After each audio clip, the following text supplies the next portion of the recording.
ஆண்டவராகிய இயேசு கிறிஸ்துவின் நாமத்தில் காலை வாழ்த்துக்கள். இன்றைய மன்னா, தீமை செய்து பாடு அனுபவிப்பதிலும் தேவனுக்கு சித்தமானால் நன்மை செய்து பாடு அனுபவிப்பதே மேன்மையாயிருக்கும். 1 பேதுரு 3:17. பாருங்கள், இந்த இடத்துல தீமை செய்து பாடு அனுபவிக்கிறது அது நேச்சுரல்ல. ஆனால் தேவனுக்கு சித்தமானால் நன்மை செய்யும்போது பாடு அனுபவிக்கிறோம் இல்லையா, அது ரொம்ப கஷ்டமான காரியம். நன்மை என்ன, நான் உனக்கு நல்லது தானே எல்லாம் செஞ்சேன், ஆனால் இவ்வளோ கஷ்டப்படுத்துகிறோமே, கஷ்டம் வருது எனக்கு அப்படின்னு நம்ம சொல்கிறோம்ல, அதுதான் நமக்கு மேன்மைன்னு சொல்கிறார். அப்போஸ்தலனாகிய பேதுரு எழுதும்போது இந்த காரியம் சொல்கிறார். ஏனெனில், அதுக்கு ஒரு அர்த்தம், ஏனெனில் கிறிஸ்துவும் நம்மை தேவனிடத்தில் சேர்க்கும்படி அநீதி உள்ளவர்களுக்கு பதிலாக நீதி உள்ளவராய் பாவங்களின் நிமித்தம் ஒரு தரம் பாடுபட்டார். அவர் மாம்சத்திலே கொலையுண்டு ஆவியிலே உயிர்ப்பிக்கப்பட்டார். அந்த ஆவியிலே அவர் போய் காவல் ஆவிகளுக்கு பிரசங்கித்தான்னு சொல்லி போடப்பட்டிருக்கு. இயேசு கிறிஸ்து கூட நமக்கு முன்மாதிரியாக இருந்தார்.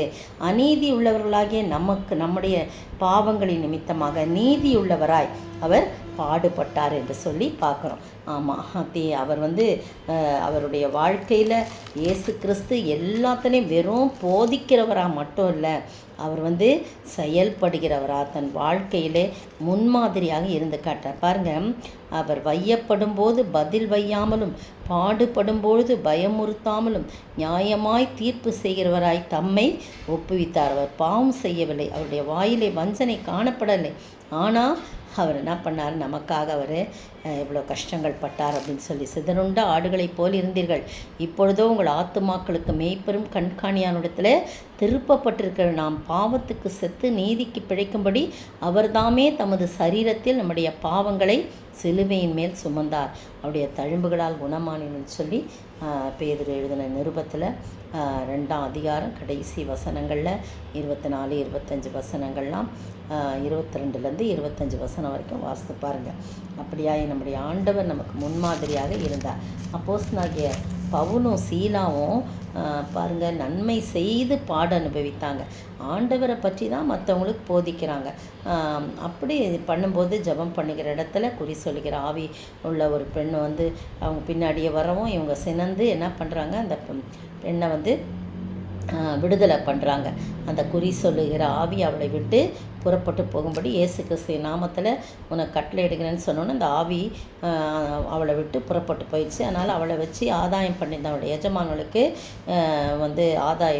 நம்பிக்கை அற்றுப்போச்சே, ஆதாயத்தை நம்பிக்கைன்னு சொல்லிட்டு இவங்க 2 பேரையும் பவுலையும் சீலாவையும் பிடித்து சந்தை வெளியில் உள்ள அதிகாரத்தில் இழுத்து கொண்டு போனாங்க. அவனை அதிகாரத்தில் ஒப்பு கொடுத்து, இந்த யூதர்களாகி இந்த மனுஷர் நம்முடைய பட்டணங்களிலே கலகம் பண்ணி கொண்டிருக்கிறாங்க அப்படின்னு சொன்னோன்னா அவங்க அதிகாரிகள் அவனை இழுத்துக்கிட்டு போய் அந்த சிறைச்சாலை காவலாளிகிட்ட ஒப்பு கொடுக்குறாங்க. அநேக அடிகள் அடித்த பின்பு சிறைச்சாலை காவலே வைத்து அவர்களை பத்திரமாய் காக்கும்படி சிறைச்சாலை காவலனுக்கு கட்டளையிட்டான். அவன் கூட்டிகிட்டு போய் அவர்களுடைய கால்களை தொழுமரத்தில் மாட்டி வைத்தான். அசைக்க முடியாது, அப்படி பற்றி உட்காவல் அறையில் வச்சுட்டாங்க. அந்த சந்தர்ப்பத்தில் பாருங்கள், அவன் நினச்சிருக்கலாம், ஆண்டவரே நாங்கள் நன்மை தானே செய்கிறோம், இவ்வளோ பாடு அனுபவிக்கிறோமே அப்படின்னு கேட்காம அதை மேன்மையாய் நினைக்கிறாங்க. அதுதான் அப்போஸ்தலனாகிய பவுல் அதை மேன்மையாய் நினைக்கிறார். கிறிஸ்துவுக்காக பாடுபடுவதை மேன்மையாய் நினைக்கிறார். அதனால தான் நன்மை செய்து பாடு அனுபவிக்கிறது நமக்கு ஒரு பெரிய சந்தோஷம், அதில் ரொம்ப திருப்தி இருக்கும். பாருங்கள், நம்ம நன்மைலாம் தான் செய்கிறோம், ஆனால் நமக்கு தீமையாகவே வருது, பரவாயில்ல, பாடு வந்தால் பரவாயில்ல, அது நமக்கு ஆசீர்வாதமாக தான் இருக்கும் அப்படின்னு சொல்லிட்டு நம்ம நினைக்கும் போது அது நமக்கு மேன்மையாக கர்த்தர் மாற்றி போடுறார். 1 சாமுவேல் 24ஆம் அதிகாரத்தில் சவுல் தாவீதை துரத்திக்கிட்டே வராரு.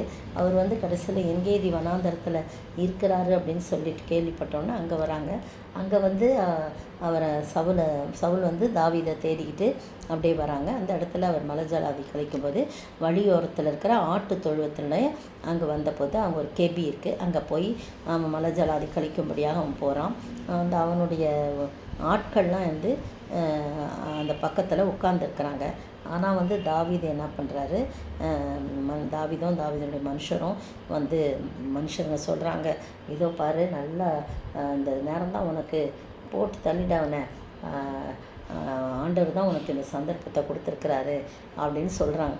அப்போ தாவீது சொல்கிறான், இல்லை கர்த்தர் அபிஷேகம் பண்ணப்பட்ட அவர் மேலே நான் கை போட மாட்டேன், அதெல்லாம் நான் செய்ய மாட்டேன் அப்படின்னு சொல்லி அவர் சொல்லிட்டு சவுலின் நீள தொங்கல், சால்வையின் தொங்கல் அப்படி நீளமாக இருக்குது, அவன் அதை மட்டும் இருக்குது, அந்த தொங்கலை கொஞ்சோண்டு அறுத்துக்கிட்டான்.